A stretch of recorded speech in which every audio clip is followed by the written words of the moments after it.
Hello, everybody. Welcome to Real Talk Fins Talk. We got a really good show tonight. Special guest. We've got Evan Posner, Finn Stanza.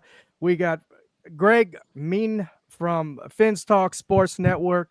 Where the boys are together tonight. We're going to talk Dolphins.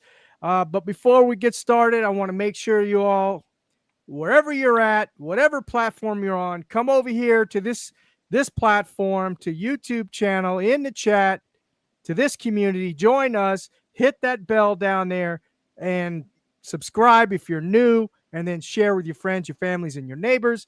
And for all you regulars that come through, go ahead and hit that like button so we can send out the rest of those notifications to anybody else that's out there that may not be aware that our show is going on right now. Evan, thank you for joining tonight. Greg, thank you. No worries. No problem. Yeah, appreciate both of you joining tonight. We got a really good show tonight. A lot of chaos going on in the Dolphins organization right now. A lot of chaos going on in my head right now. I can't figure out what the HE hockey sticks is going on with this Good team. Canadian reference for you. Good There you for go. you. So maybe you all can help me out. So we're going to start with you, Evan. What is going on with this Miami Dolphins football team? This Miami Dolphins football team is exactly in the spot that I am right now, which is wanting a new year. We need a fresh start. I am actually in the process over the next week needing to repent my sins. I am Jewish, and it's now the Jewish New Year, and over the next week, between now and the next week, I need to repent my sins. And that means it starts from the top with Steve Ross. He better be at Temple.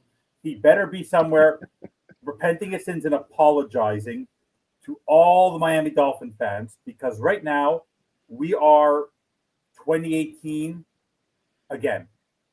Because right now the Miami Dolphins are thinking they're better than what they are. They thought they could reset this year, where me and Greg throughout the offseason have said this wasn't going to happen. Remember, I was that guy 3 years ago, bandwagon. You were the realist. Greg hadn't joined us yet. Bobby, realist. I was always looking for the positive. I went back and looked at some of my tweets. I was nuts back then. Now, I'm in Brett Lagasse territory. Like, it's really awful. But where are we with the chaos? It's the fact that right now, structurally, we did what we did with Philbin that last year, and we knew something had to change, but because of the fear and because of extension money that was already given to a quarterback, a GM, and a head coach, the owner was too nice to let the person go, those people go. And that's where we are right now. Right now, we're with an owner who is not sure what to do next because he's afraid. This team is playing fearful. This team is playing not to lose. The team, you know that mentality, guys. You play, and Greg, you've done this for years. You've been in sports, Steve, so have I. They're not playing to win. They're playing not to lose, and that's a very dangerous game. And what was even more interesting, guys, is if you look at the AFC again this year, you have juggernauts. If someone would have told you that the Colts would be 3-0, and that the fact that the the Ravens and the Chiefs would be struggling the way that they are, it would be no one would believe you, right? That's the NFL. So, and a lot of teams like the Bills haven't looked starstruck. They haven't looked great when they play. Right now the Dolphins are chaotic because the leadership of this football team is beyond repair right now. Like, if you look last year, you had Calais Campbell, you had Teron Armstead, and Jalen Ramsey, dogs, all pros, successful people.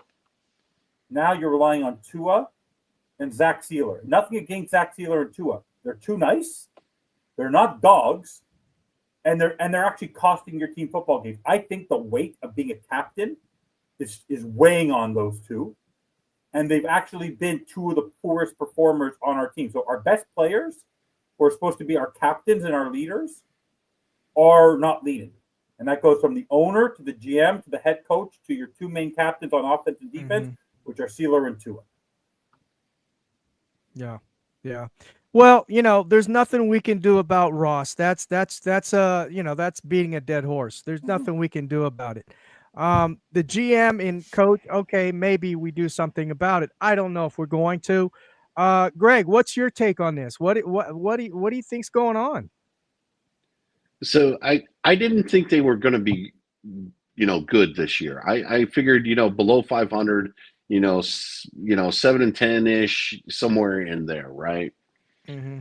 To get to that level, they needed their best players to play well. They needed their rookies to play well, okay, the entire year.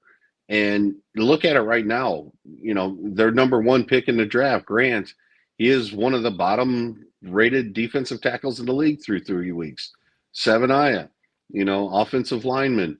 He if he's not the worst guard in the league right now, he's among them, right? Yeah. Chop Robinson, hasn't played well this year. Um, you know, Evans said Sealer. Sealer hasn't played well this year. Tua hasn't played well this year. There's just there was always a suspect. The secondary was always suspect, right? And we've Yeah. kind of seen that play out this year as well. So it's a combination of players not playing as well as what they were expected or should have been playing. And I just keep coming back to this. This team just does not have answers on offense to solve the issues that the defenses have been running for the better part of a year now. They just do not have answers. I heard McNee called one of his best games of the year, and so on and so forth. Against Buffalo, right? They only scored 21 points. All right, they only scored 21 points. Good You're point. on the road against one of the best, highest scoring teams in the league, and you only managed 21 points, and that was a good game. A well called game. It's not good enough. All right. The average yards downfield was under 5 yards between rushing and passing. The combined total of that's a good call from an offensive coordinator. Your average yards per attempt was under 5 yards between your passing and your rushing. Greg, how is that a good calling game? Yeah, I know, and it's just we keep seeing the same mistakes repeated. All right. The Bills won by 10 points, and I would say they probably played a C or a C minus game for them. Yeah. All right. Two of their best, defensive players were gone. Milano and Oliver. All right. They missed the field goal. And there's just not a lot of positives right now with this team. And, Achane, I'll give you that. Achane's playing well. Achane's doing everything he can. He is a guy I want on the field. But did you notice how the running game improved when Ollie Gordon got touches? Yeah. All right. The old line looked a lot better when Ollie Gordon's running the ball up the middle of instead of Achane. So, were there positives? I guess yes, there were a handful of them, but this team's just not very good right now, and I don't see it changing. I really don't. I don't know what Look, they get the 0-3 Jets. Okay, that might be a win on Monday night. And if you wanted to, you could go see it for like $20. So no, okay, Greg, don't do that. It is now $17 Canadian, which is about $13 American or $12. Are you American. Serious? Yes. I did this on Finn's Talk today. You see this glass, Greg? You've seen this glass before, right? You recognize this glass? Yeah, I got one. You get this glass in the stadium. It costs about $12. Last night it was $12, $13, and you get to refill it as much as you want. Then you get to take it home and bring it back and say, this cost of this glass in the stadium will cost you the same, if not more, than the cost to get into the stadium. Steve, with the exception of the Christmas game, I'm not kidding. Between now and mid-November, if you live in the Florida, you can go to a game for less than going to see a movie. You can get into that stadium for about $15 US per ticket. Going to the Chargers game, fan club weekend, is about $15 to $20 Canadian a ticket. The apathy on Saturday night, to go in a rain-poured Hurricanes game. What a football game that was. You want to talk about offensive lines and defensive lines. That was $130 in the nosebleeds. US per ticket to go see the Hurricanes. Right. The Dolphins, you can get in there for $15 American max to get into the stadium. It's unbelievable. It's absolutely unbelievable. The apathy. In all my lifetime, I never thought we'd see a fire McDaniel, a fire coach, or fire GM airplane across the ceiling.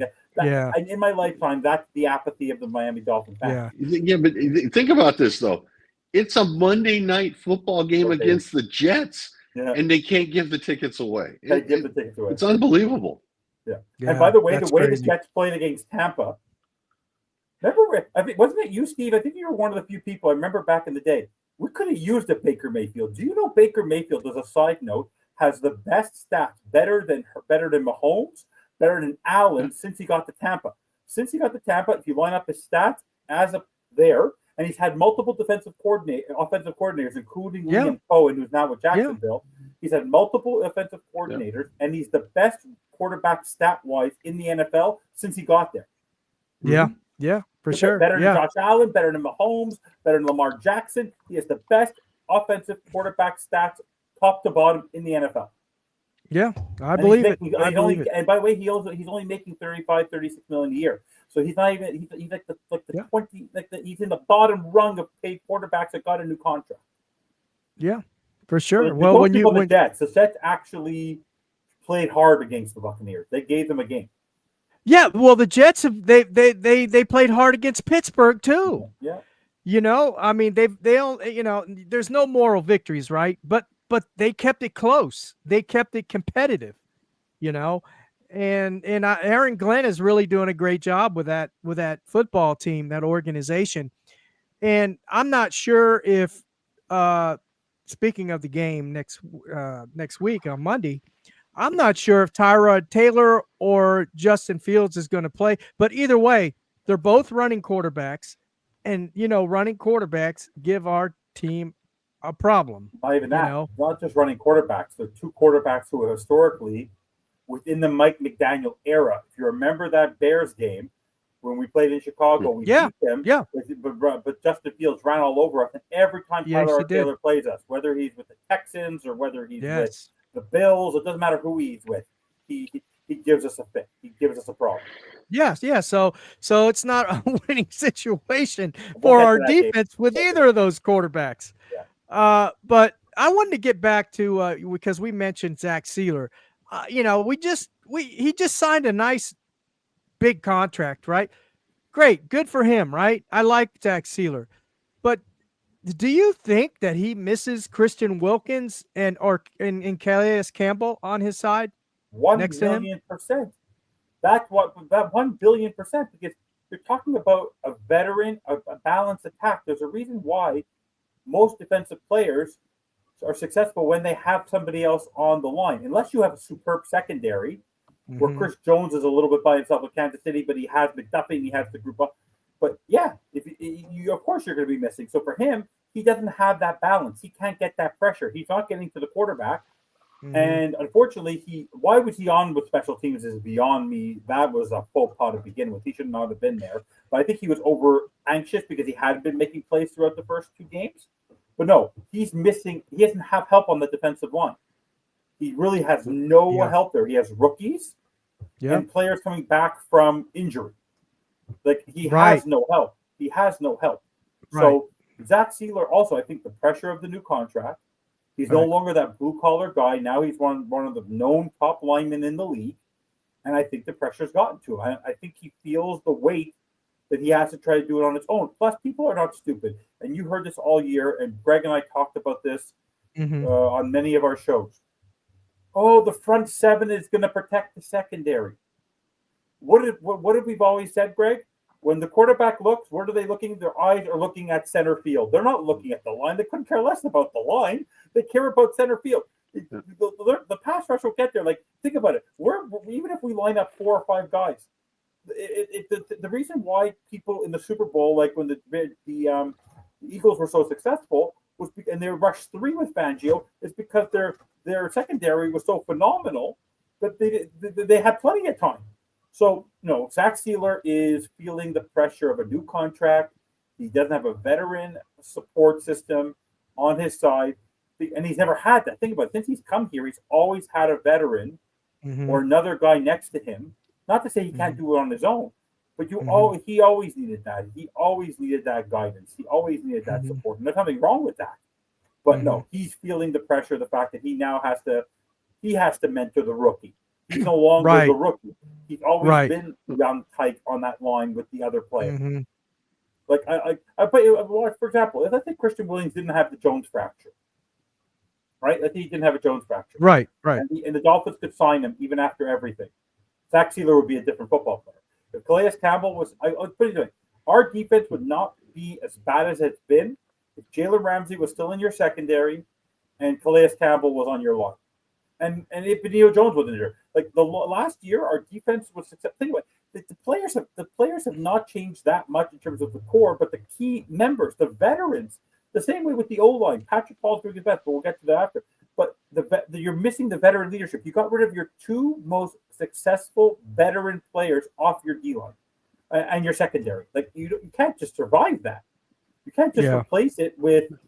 You can't. It's like you basically trying to run a race on a Ferrari, and now you're trying to run it in a Fiat. Like you can't do it, right? Yeah, I agree on that. You made some really good points, Greg. Let's talk a little bit about the offensive, the offense there a little bit. What and you mentioned that we haven't figured out this too high safety thing, but also now I don't know if you noticed, Greg. I might tell me if I'm wrong. Didn't Buffalo change their disguises a lot on that? They disguised their defense a lot. Sometimes they'd show two safety high, and then they'd switch into 3 high safety and things of that nature. Do you think that might have been the case with why Tua wasn't able to be as efficient getting the ball downfield as opposed to 3 or 4 yards behind the line of scrimmage? Yeah, absolutely. Our buddy Curtis, at Ace for Head, right? Right. He talks about how infrequent the Dolphins are getting blitzed. All right. There's no denying that. We kind of differ on why we think that's happening. Essentially, you blitz to confuse, okay? You're trying to confuse the offensive line. You're trying to confuse the quarterback, all right? So, because, not all blitzes get home. We know that, all right? Blitzes get picked up and things like that, but you're wanting the quarterback to see something different. The overall structure of the defense hasn't changed much from last year, but because we're not getting blitzed a lot, we're showing one thing pre-snap, and then the defense is showing something else post-snap. On the interception, okay, the interception, they were in 2 deep pre-snap, then they rotated the safety down and basically went to a 3 deep, and in my opinion, that confused Tua because in the interception, he threw it on time, okay, but he threw it to the 3 receiver side, and the middle linebacker in a cover 3 covers the hook, or the stop, or whatever you want to call it. And that's the person who intercepted the pass, right? Yeah. So it wasn't read properly. And what we're seeing now is because they're not blitzing, they're changing the coverage post-snap. Tua is not sensing it or seeing it as quickly as he should. He's not reading his first read correctly. The first read gets covered. He's panicking. He is leaving clean pockets, all right, these first 3 weeks. All right. The offensive line's not great, but they've done pretty well. They've done fine. All right. And there was no issue on on Thursday night with the offensive line. Tua had time to complete passes. All right. But the focus is still over the middle of the field. Everything's being condensed in the middle of the field. And that basically is forcing Tua to check down. I mean, and what did he complete? 12 of his 12 Yeah, passes I think it was like at or 12. behind Yeah, the line of Yeah. scrimmage yeah. But against let it. me just And that's basically what's going on. The coverage is disguising itself post snap, and it's causing confusion with Tua, yeah. and that's affecting our ability to get the ball downfield even more so than what it has been over the past year or so. Let me add to that. Hey, I just want to add to that quickly. go ahead. Go ahead. So what I'm seeing when I watch the game, and this is not as an analytical, but I'm watching it more analytically, but it's not coming from a history of coaching and all that. It's just me watching it as I've learned and all that. A lot of quarterbacks, if you watch, their head is looking across the field, figuring what it is, and having time to adapt. Tua is never looking at the defense. He is basically pretend you are blindfolded and you're being told in a game. We've ever seen the show Survivor, and where they have this game where you have to go get certain objects while you're blindfolded, and you have a shot caller standing up high telling you where to go. That's Tua and McDaniel. Tua's waiting for the play. He listens to the play. He's so busy trying to adjust the motion of his players, telling them when to freaking move. He doesn't look at the defense. So then when he hikes the ball, that is the first moment he has a chance to read the defense. He doesn't read the defense even pre-snap because he's not allowed to, because he's a robot listening to McDaniel. So then when he adapts, he basically said, get to that first wide receiver. And unless that person's fully covered at that moment and he has the ability to check down, he got rid of it. In this particular play, run skill got crushed. Let the guy go. Get the guy go loose. Tua said he had color in his eye and released. Because when he released the ball, Waddle was not in his spot yet. And what's his name? What was the name of the guy? I forget. Terrell Bernard hadn't moved yet. So Tua thought, that's a spot throw. I'm going to throw it because I see Waddle still there, but I don't see him being covered yet. I'm going to throw. McDaniel then said, I wanted, in the end, he should have thrown it into the flat. The problem we have with Tua is the fact that I always call him a robot. And why is he a robot? Because he doesn't look at the defense. He is so focused on his side of the ball and getting his players in position because of the gibberish that's being told in his head. Like, I don't know if you saw it this week, Steve. I don't know if you followed Joe Robbie. Joe Robbie wrote some sort of comment that no one could figure out what it was, and he was doing the infamous word salad of Mike Daniel.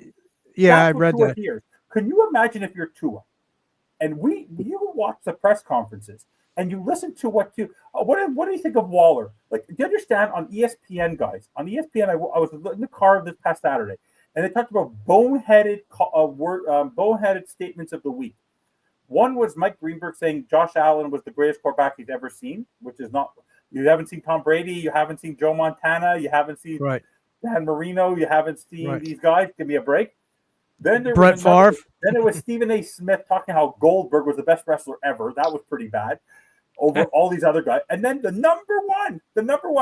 In order to win, you have to win. In order to lose, you can't. If you lose, you can't win. And I go, that's what we're dealing with. I'm Tua. I'm already a limited quarterback to begin with, and on top of that, you're basically telling me I'm going to an exam. I already don't understand I already don't know the subject. Now you're telling me I have to speak a different language? Like that's Tua behind the pocket, right? Like that's a problem. And I think you guys don't see it. He does not. You never see him look up at the defense and do anything with it. He's doing what McDaniel tells him to do. Well, it's the plays are all predetermined, right? Which is not how you play football. And he's giving them options. He says, if the linebacker's over here, you throw it over here. If the linebacker and the safety over here, you throw it over there. Yeah, he's giving them options. That's what he's doing. But I want to ask you and Greg this question about the offense. I noticed with a lot of players, a lot of teams, a lot of quarterbacks, a lot of offensive coordinators, if the option is not there, there's another option that is connected to that option, meaning that if that person's not open, that person's then going to protect the other one, and that person's going to leave them wide open. I feel like the options that Tua have are all disconnected. Achane over here, Hill over here, Waddle over there, Akine over there. but they're not connected to each other. So all four can be covered. I never see them all literally one complementing the other and one supporting the other. So when he reads one and he turns to the other and then he turns to the other, there's no open. Have you ever noticed our guys are never open? They're never open. They're all tough throws. They're all hospital balls. If you notice, all of Jalen Waddle's big catches are like the receiver's right at the defender is right at him. Is right at. There's no space. There's no space.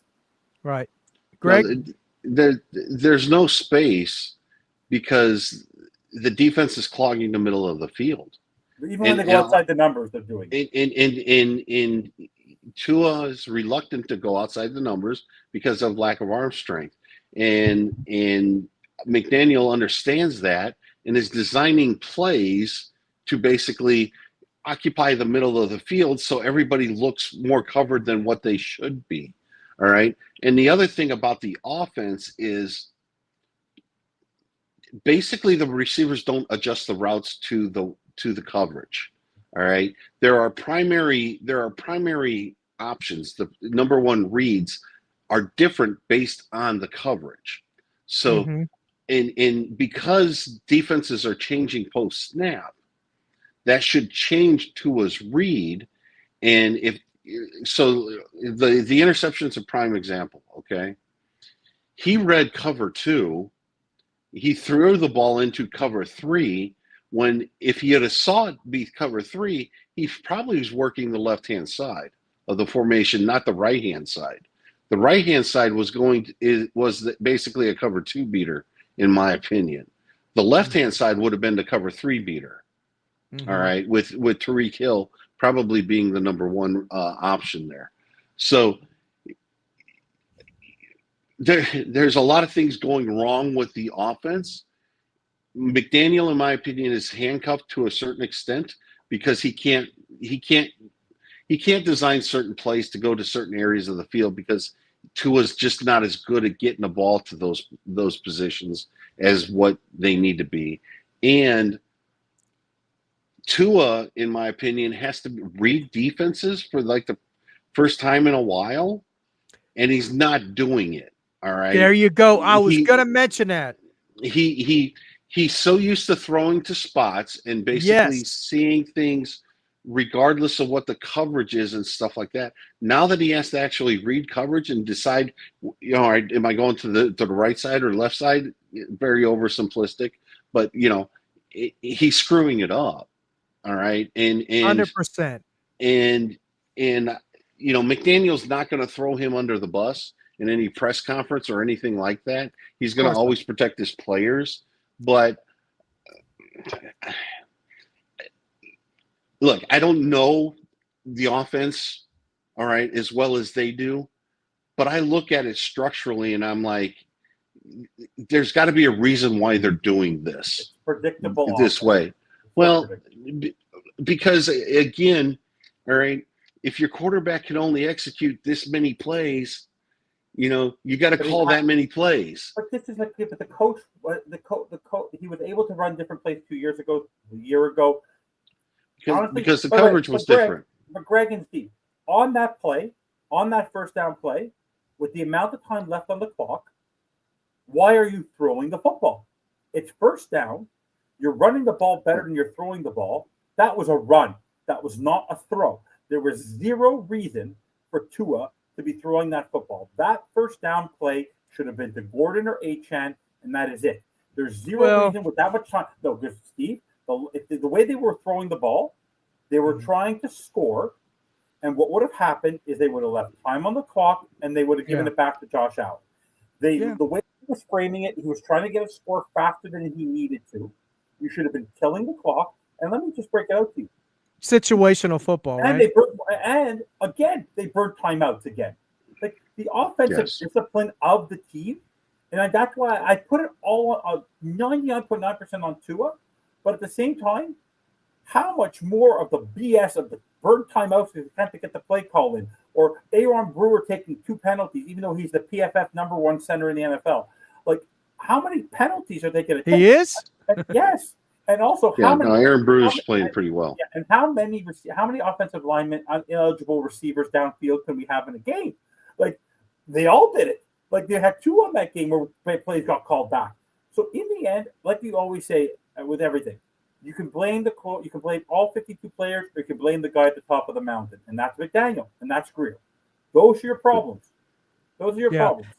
Greg, let me ask you this, Greg. And you make good points, Evan. You did. But Greg, let me ask you this: Why do you think? Because I noticed this myself, and you mentioned it. I was looking. I'm like, wow, it looks like Tua is actually going through his progressions. Why are they? Do you think they're doing that just to add another wrinkle to the offense as opposed to just spot throwing like we've been talking about? Because that's what he used to do. He used to go right back there, bam, and throw the ball. Now, if you notice, right, he's going back, and it's not that back and 3 steps and then bam, it's 3 steps and uh-oh. Now he panics and he's running to the left. Or instead of moving up in the pocket, he keeps going back. I don't get it. Yeah. Do you think that's something he put in there? See, that's something they should have done with Tua when he first got here, right? You pro style offense, get him going through some progressions, but no, they developed this alert read type offense. I don't get it. Again, I'm not going to claim to be an expert on the Miami Dolphins offense. All right, right. Why hurt your head? Why hurt your brain? Why hurt your brain with that nonsense? Under Flores, they tried to get Tua to do the read-based offense. Okay. And I don't think he was very good at it. McDaniel comes in and says, okay, what do I think he's good at? All right. And basically put in an offense that he could execute by throwing to spots, throwing with timing, and basically designing the offense around that. Right. It's one of the reasons why they went out and got Tyreek Hill. Okay. Yeah. It's because you can do that with him, because they're, defenses are scared to death to hit him on the line of scrimmage, in case they beat him deep. Right. So they started throwing to all the spots. Okay. They started throwing to all the spots with the timing and things like that. 8-10 weeks into 2023, teams started to recognize where those spots were. Okay. So one of my pet peeves with Kurt Warner, all right, when he diagnoses Dolphins offense, is he doesn't take into account that the defenses aren't playing a traditional cover 2 per se, because they're taking spots away too. All right. So they're causing Tua to read. All right. He can't just basically throw to a spot with timing anymore, because there's somebody there. All right. So he has to read the defense. He has to adjust. He has to adjust his timing. And it's not that he's bad at it. Okay. But he's not as good as the other part. All right. He's not as good as the spot throwing. And it's reflective in the offense. All right. They struggle to score points. They struggle to sustain drives. They struggle to basically stay ahead of the sticks. Once this team gets behind the sticks, it's almost like, series over. All right. Because there's really no way to throw the ball intermediate and downfield in the spots that the defenses are giving you to throw to. So it's a very difficult position to be in as a coach and as a player, essentially, to deal with this. Why, another thing that Curtis likes to point out, and he's absolutely correct, is, all of the screens that the Dolphins run. All right. The Dolphins run a lot of screens. Why is that? Because they're trying to get the ball outside, and they're trying to get the ball outside quickly, because they realize that the defense is playing inside out. All right. Taking away the inside. So they're trying to get the ball to the outside quickly. It's just hard to live that way. The defense has some pretty good athletes on it, and they kind of like running you down. All right. And then you have smaller wide receivers blocking on the screen that don't block really well. Did you see Amon-Ra St. Brown yesterday blocking? On the touchdown from Jamar Gibbs. Oh yeah. He's not a big guy, Amon-Ra. He's not a big guy, but he'll put his nose in there right and up block. the middle and push the lineman back. Yeah, I mean, we don't have that. We don't have Yeah. the Dolphins do not have those outside blockers like this. And I was watching that and I'm like, damn, yeah, that'd be nice to have in on the Dolphins team. But so there's just there's a bunch of little things that defenses are doing and Miami's not capable of doing that just compound upon each other and basically limit the offense. And we keep seeing it over and over and over again, week in, week out. And Yeah, who's the offensive coordinator? Who's been there for 4 years? What's the number one consistency since 2022 on that offense besides Tua? Okay, who's been there every single game? He hasn't been there every single game. Waddle hasn't been there every single game. Tua hasn't been there every single game. There's only one person who's the Iron Man of that offense, and his name is Mike McDaniel. Yeah. Well, we'll get to that him in a minute, but what do you think about this Waller thing? I mean, he's going to play. He's going to play this week. Now, McDaniel, I think he said he was going to be on a limited snap count. Do you think he can help this offense out in any way at all? Zero. With his skills? Of course not. He's a big-bodied wide receiver. We couldn't use Gesicki. We can't use Westbrook or Kine. So now you're saying because Darren Waller's here? Please give me a break. Tua's not going to use him. He's not going to. They've never played together. They haven't done one training camp practice together. Like you're basically telling people, Tua, your new tight end, throw to him. No, not a chance. Waller's going to be useless. I don't think it can get worse. So, yeah, that's true. I mean, I think it could get a little bit better. So why not? I mean, he is more accomplished than any other tight end that the Dolphins have on the field. But he's also probably made of glass right now, and he probably isn't going to last too much. So. Yeah, I'm afraid so. Only likes Oompa Loompas. He doesn't like big body nothing. He doesn't like big body nothing. Yeah. And to Evan's point, he probably won't get a lot of targets anyway, to be honest. No, look, you put him out on the field for 12, 15 snaps probably, and maybe if he can get a couple catches, fine. That's 3 years to learn the offense. The guy hasn't even read the playbook yet. Yeah, but I don't think the playbook's he's had plenty time to read it. He hasn't been practicing. But guys, just to be clear, the best player the number one leader on this team so far this season, if you just from your eyes, is the guy they didn't want to be a captain, which is Tyreek Hill. He's the only one pissed on the sideline. He's the only one going to make hard plays. Achane is Achane, but Achane also is being in a great position. Achane's creating his own plays, but he's also being handed essentially his throws that he's getting. These receptions are like runs, right? He gets everything behind the line of scrimmage. If you pay attention, Devon Achane has yet to catch a ball that is more than 1 or 2 yards deep. Yeah, everything is a screen or behind the line of scrimmage.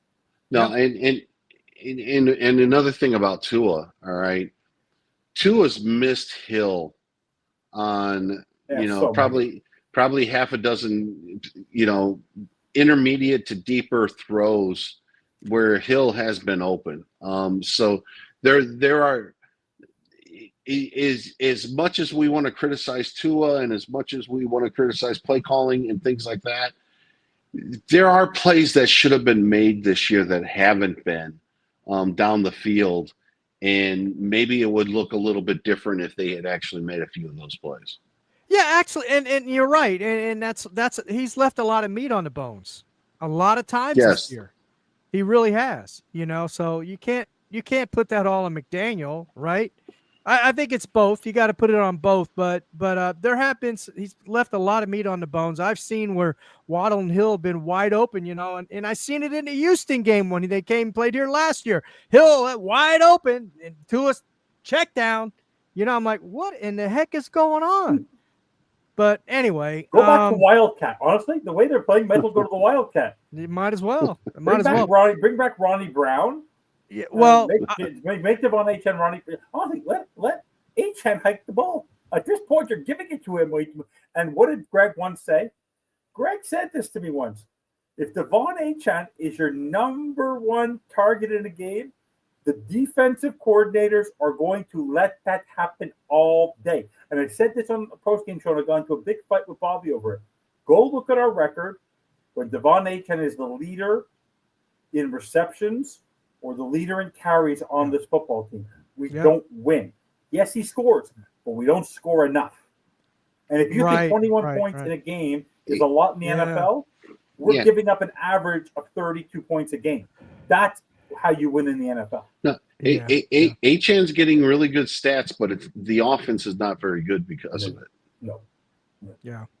Well, I think we need to. Well, I mean, they did run Ollie Gordon a lot this last game, right? I mean, more than he did the first couple of games. So, I mean, there's no more. Well, he's not using Ollie Gordon anymore. He did use Ollie Gordon, and we still here we are. But they're still not using the run properly. They're still not. You need to utilize the run to generate the passing game, and I see that they're using the passing to generate they're doing it ass backwards. Like on first down with 3 minutes left, or when you need to get a score, if you have time on the clock, run the goddamn ball. Because if you look at the stats from the Buffalo game, you were getting more yards and more production per carry than you were per pass. So why would you stop utilizing what is working? Every time we've gone to Buffalo, there's a key moment in the game where McDaniel thinks the pass is going to win him the football game when the run will suit you plenty.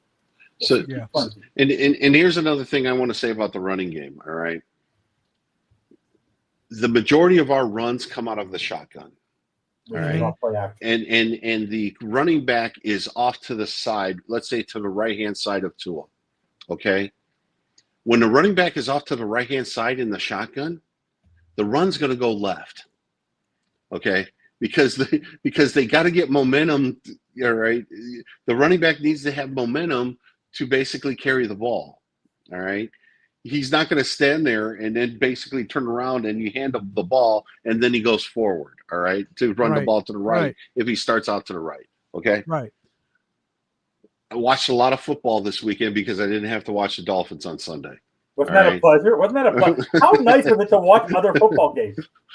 We're going to get it again this Sunday, right? And I'm going to be in Vegas watching games on Sunday, so that'll be fun too. Nice. But if you watch the teams that are running the ball well, they're doing it under center, and the running back is basically behind the quarterback. Jonathan Taylor. Basically, could go left or right. Okay, I'm not saying you need to do it all the time, but Tua needs to get under center more, and we need to start running the ball like that more. I think it'll be more effective. He's running it like a college quarterback. He's running it like a college quarterback. Yeah. No, I think you're right. That makes sense, man. I didn't think of that. You're right, because if Achan is coming from the left to get the ball, he's going to the right. Yes. If he's coming from the left, he's going to the right. So that right there is the tell, right? Because he has to get momentum. He's got to get momentum, and it's a tell. And again, I've been talking to Curtis a lot, and he's talking about offsetting the line and all the linemen on one side of the line of script or one side of the center and stuff like that. Well, yeah, it's kind of they're anticipating the run going that way because the running backs to Tua's right, so they're overloading our left-hand side. They're overloading on the left-hand side, yeah. So yeah. Yeah, that makes sense. So let's talk a little bit about the game. We got about 15 minutes left, so let's talk a little bit about the game. Let's talk a little bit about Chris Grier. Let's talk a little bit about Mike McDaniel, one of Evan's favorite topics. So let's start off with the Jets game. As I mentioned earlier, the Jets have been playing competitive football. I mean, again, there's no moral victories, but they have been keeping it close. Before Justin Fields got hurt, he had a decent game. What do you guys think about this upcoming game? I mean, what are we going to win? Are we going to lose? What's going to happen? Start with you this time, Greg. So, out of the first 4 games of the season, all right, and I'm going to surprise myself by saying this, but it's actually true. The Jets have the best wide receiver core of these first 4 games. All right. And Miami really hasn't stopped the pass that Yeah. well in the first 3 games. Now, yes, there's, the Jets might have a quarterback issue or something. We can argue that. Tyrod Taylor's not bad. Fields can He's a vet. Fields He's a can vet. Fields can make plays. Wilson is a heck of a wide receiver. Yeah, he is. I don't know what we're going to do to contain that. And offensively, they could do some damage. Defensively, I think Miami could score some points too. So I think this could be a high scoring game. Yeah, I think But so. if it's tight in the fourth quarter, I don't like our chances right now. I really don't. I don't trust Tua to make the right play. And I think Aaron Glenn's going to have just enough defense and just enough disguise on defense to where there's going to be a crucial turnover. And so yeah, I'm not here to say that this is going to be an easy win like we all thought it should have been when the season started. I think this is going to be a difficult game. Man, I thought we were going to beat I had us beating the Colts, and I had us beating New England. Yeah, I had us beating the Colts, and then I had us splitting with New England, but beating them in the first half of the season. And I had a feeling we're not going to beat Buffalo until they beat them. Changed my mind, and they didn't beat them. But I knew we were probably going to lose to them. But now, like you said, I'm like, man, this Jets team is playing pretty good, and they've been in the games. And I don't know what to think anymore now. I mean, to me, it looks like every game's a 50-50 game. With the teams that I predicted that we'd be beating, like Atlanta, like Panthers, those teams like that, I said, all right, we're probably going to beat those teams. But now it's 50-50. I was going to say, you think next week again in Carolina is going to be an easy game? No, that's what I'm saying. No, absolutely not. No, so it's not. There's not a lot of confidence. Let's put it this way in the Miney household right now. But same here. But I'll be wearing my Dolphin stuff in Vegas. There you go. And I'm actually going to go to the Bears Raider game. So. Oh, nice. Yeah, that should be a good game. Yeah, that should be a good game. Evan, what's your take on this Jets game? The best part about doing podcasting is I'm on record. I called all 3 losses. Let's just be clear. I called all 3 losses. I have yet. Did you really? Yeah. I'm telling you, Greg knows this. Like I have become like Brett Lagasse on steroids. Like it's pretty bad. Like you should see our text chain between me, Greg, and Brett. It is hilarious. Like if we posted what we wrote about this stuff, I wrote to Brett last night. You have to be nice to Greer for a week. He goes, "I'll never be." I go, "Well, his dad died." He goes, "Fine, I'll be nice to him for a week." Like no, the Jets game, the Dolphins. If you look last night at that Ravens game, even though they lost, the feeling in that building. You watch the NFL and you see the feeling in these buildings. Right. Dolphins, right. the Hard Rock Stadium, even against the Patriots, was not full. Monday night, prime time, number one, the Dolphins never play well on prime time. Mm-hmm. They're facing a division rival who still has a good defense and has a mobile quarterback, has a number one wide receiver, a number one corner, a number one a very strong defensive core, defensive D-line, and linebacker core. In the end, unless the Miami Dolphins somehow get up to a big lead, if it's tight and you have to put the ball into his hands, you're going to blow it. He's done it 3 games in a row. Like he's thrown very obvious, easy interceptions that were easy to read. When he threw the ball, you're going, "Where's the receiver?" No, the Dolphins very likely could be 0-5 when they face the Chargers. Like it's very apparent. The question is, what I'm trying to figure out as a fan base or from Ross is this was his bye week. So why he didn't make a change now is he actually could have brought in a veteran or he could have brought another guy. And even though it's very rare, you could turn it around a little bit. Because in anything, and you know this, Greg and Steve, in any sport, you bring in a new mindset, a new coach, they give him a swift kick in the ass. No matter what, it doesn't matter who you are, fresh set of ideas. You're playing for that coach. The problem is right now, a lot of these players, you hear Jalen Waddle, oh, the stuff we hear on the outside is rat poison. You guys have regressed. You're worse now than you were 3 years ago, and you've consistently gotten worse. And for me, the funny part is that they've always started hot, and then they blew it. Now they're starting off really poor. But the problem with how poor they've been playing is that it's not like they're tight games where, it was a rough. These are very egregious mistakes they're making in a game.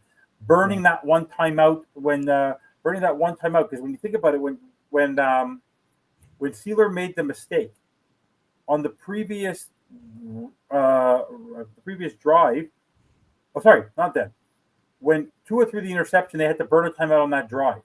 So when Allen got the ball back, we only had 2 timeouts. That extra timeout would have given us more time the second time. We didn't leave ourselves enough time. We make mistakes. We take bad penalties, that's coaching. A lot of the mistakes we're making within games, and when a coach is struggling, and this is what bothers me to no end. To this day,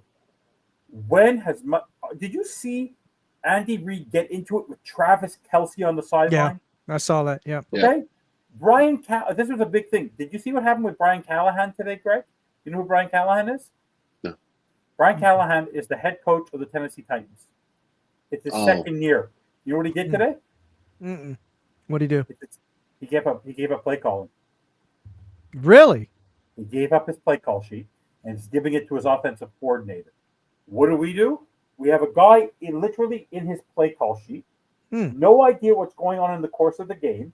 Tua throws an interception, goes back to sit next to Bevel. No one takes him to task, and he sits there and he smirks. Travis Kelce disagrees with something, gets into a fight. Sirianni gets into a fight with his players. Harbaugh will get into his players' faces. Our head coach is so concerned about his play call sheet to this day, he hasn't earned the right. He is not Andy Reid. Even, by the way, do you know Nick Sirianni in his first couple of years had the play call sheet, and the team only started making it to the Super Bowl when he gave up his play call sheet?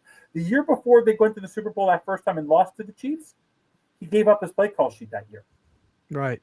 We have a guy who is so stubborn. We're going to lose.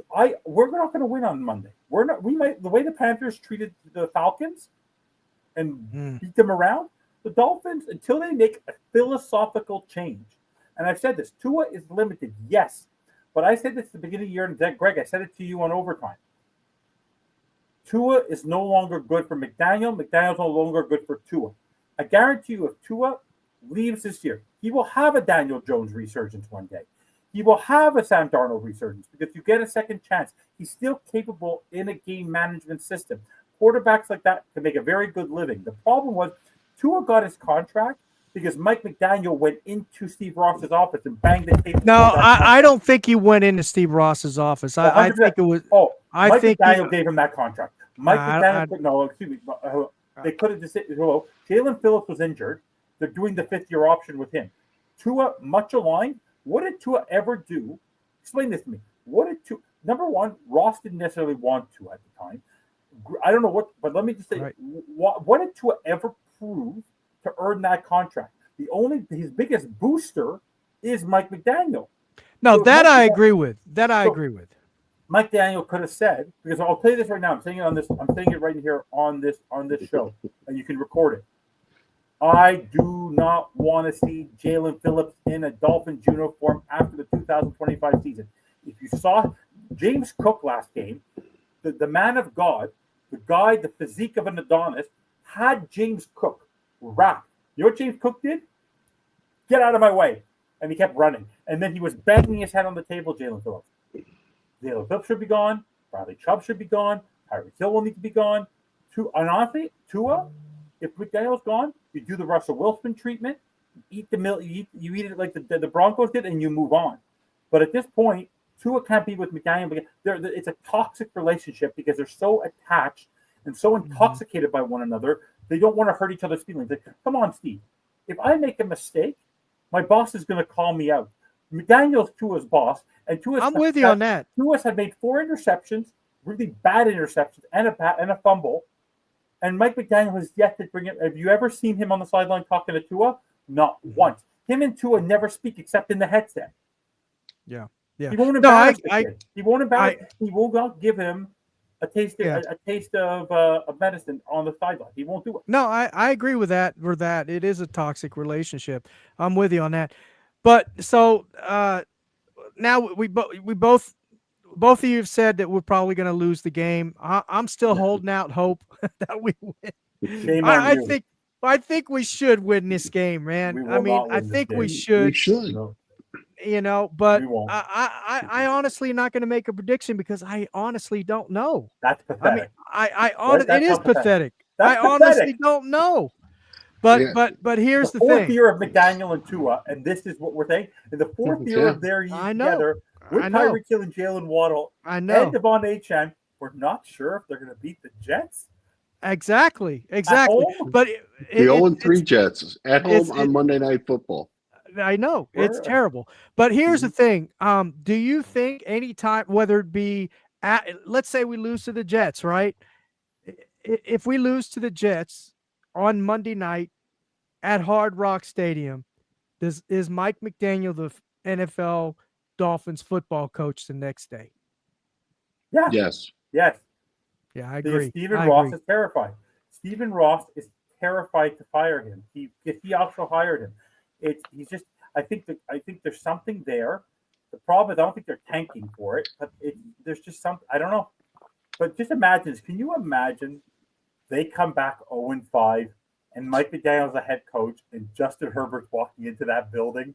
There are going to be more Charger fans in the building, Charger fans, than there will be Dolphin fans. But by the way, I don't get me wrong. I have this really bad feeling. And don't get me wrong, if they are losing and they're losing definitively to the Jets, I think things are going to start getting thrown on the field. I think you're going to see burnt jerseys in the parking lot. People are going to be pissed. I know you're going to hear a lot of booing. You're going to hear a lot of booing. They got booed on the first. No, this is going to get bad. This is national television. By the way, if Tua did what he did in Miami last Thursday, it would have happened there. I have a feeling Monday Night Football, someone is going to make a statement. And by the way, you don't think on live television they're going to show the sign of fire McDaniel fire? I guarantee they're running that thing again up in the air. It's really sad. Like, you're talking about a guy who, that's what really bothers me about Ross right now, is you got caught for tampering because you wanted Brady and Peyton. You went to go try or Jim Harbaugh when Spriano still had a job. Yeah. What does Chris Greer, Tua Tagovailoa, and Mike McDaniel have on you that you're not going anywhere? Belichick's 2-2. Go pay him the moon. I don't like Belichick, but I want an established football coach. And I want to say this. I said this to you guys off air. One of my best friends is a Buccaneers fan. Todd Bowles is the coach. Todd Bowles is not the happiest, the most boisterous guy, but he was a coach of the Jets. Arians, when they won the Super Bowl, coach of the Colts and the Cardinals. Gruden was the coach of the Raiders. All the other times in their years there, in that last 20, 25 years, the Dolphins went from Wanstead to now McDaniel. Since Wanstead, we've had 0 veteran head coaches. They've had 3. They've had 3. Yeah, no doubt. What are we doing here? We have no leadership. Who's the most experienced? They need one guy on the coaching staff that's been a head coach. 0. None. No, was Slowick a head coach? Nope. Offensive coordinator. Okay. Offensive coordinator in Houston under Ryan. And speaking of which, look how bad the Texans are doing. Like, honestly, the Texans are DeMeco Ryans. If he craps the bed again this year and doesn't figure out C.J. Stroud, McNair is going to fire his ass. Yeah, and that's why I'm not crowning Indianapolis as being a good team yet. Because, what a shitty division. Yeah, they haven't played anybody yet. Yeah, that's true. That's true. But I think they're 1-8. I think their opponents are 1-8 so far. Yeah. And by the way, so go ahead. Indianapolis, it's kind of helps when you have John. Remember a couple of years ago we wanted Jonathan Taylor? Jonathan Taylor. Holy crap. Yeah, he's really good, dude. Well, that's why. By the way, think about it. Daniel Jones was good when he had Saquon Barkley. Really? Brian Daboll won Coach of the Year when he had Saquon Barkley? Wait. Jalen Hurts is having MVP type level, winning a Super Bowl because he had Saquon Barkley? Wait. Ryan Tannehill had success in Tennessee because he had Derrick Henry in his prime? Wait. Daniel Jones has Jonathan Taylor and he's doing well. Wait, you get a bell cow running back who can win the game for you. Go look at Daniel Jones' stats on Sunday. He was not great. It's because he had Jonathan Taylor. Because what does Jonathan Taylor do? He puts the fear of God on the defensive line and on the secondary to rush. That Michael Pittman's wide open all day for Daniel Jones. He had all day to throw Michael Pittman. Yep, for sure. Well, guys, this has been great, but I just on a closing statement I'm going to make here, and this is my feelings. I don't think Mike McDaniel, regardless of what our record is this year, I don't think he gets fired.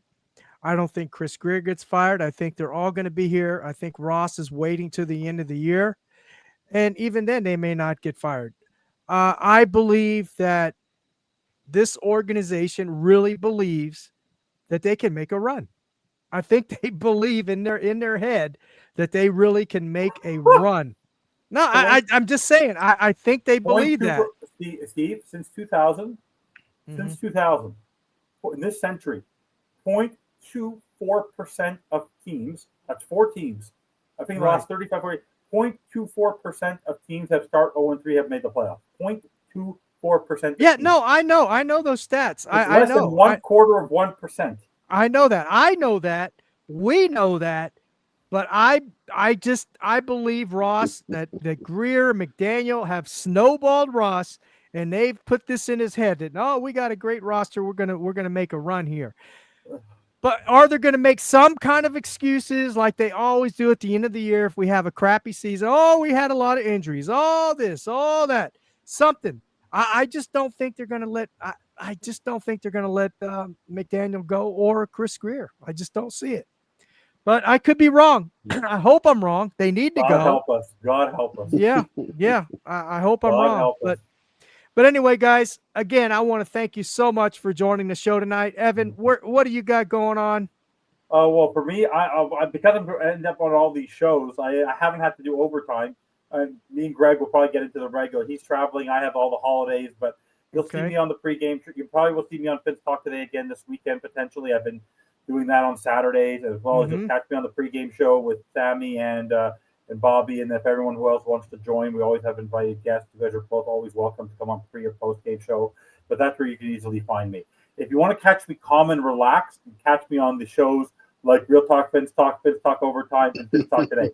You want to get Finn Stanza on a different level, you watch the pregame show, you watch the post-game show, because that's when I'm talking about the game specifically on that day, and I could just go to town on this team, because honestly, it's every time you think that you get that hopium, get that sense. My vanity plate, guys, you're gonna laugh. My back plate over my license plate is a Miami Dolphins plate. I've yet to take that off. I love this team. I will always cheer for this team. But same here. It's literally a laughing stock. Like, they are at the bottom of the rung. And just before we go, it's very interesting that Dolphins players go to Heat games, and you see Dolphin players at Florida Panthers games and Inter Miami games. When's the last time you saw a shot of a Miami Heat player or a Florida Panther player? A Florida Panther player was at a Hurricanes game. You don't see anyone coming to watch Miami. Why? Because they're a laughing stock. Yeah. We're a laughing stock. Yeah, that's a good point. We are the bottom of the barrel. We're Miami Marlin level right now. Yeah, it's hard to believe. Greg, where can they find you? Well, Evan just mentioned overtime, but you got anything else going on besides coming on Real Talk, Finn's Talk, and I know you've been on Ace Per Head. Yeah, Curtis and I are going to get together sometime this week. Okay. Stop cheating on me, Greg. It's enough. We're going to break down some film, I think. So we're working through some of the details there. A horror movie. Or a silent film. Is it a silent film or a horror movie? Pretty much. And then I might join Evan and Bobby on the pregame and postgame from Vegas, to show what that's like. But we'll figure that out. All right. That sounds great, man. That sounds great. All right, guys. Thanks again. And I see Mudbone in there, man. Thank you, brother, for joining the show. Raphael was in here. I saw Cat for Life was in the chat. Appreciate all of you joining. Make sure you hit that like button. And until next time, God bless. And remember, Dolphins #1, baby. Number one pick. Dolphins #1. Number one pick.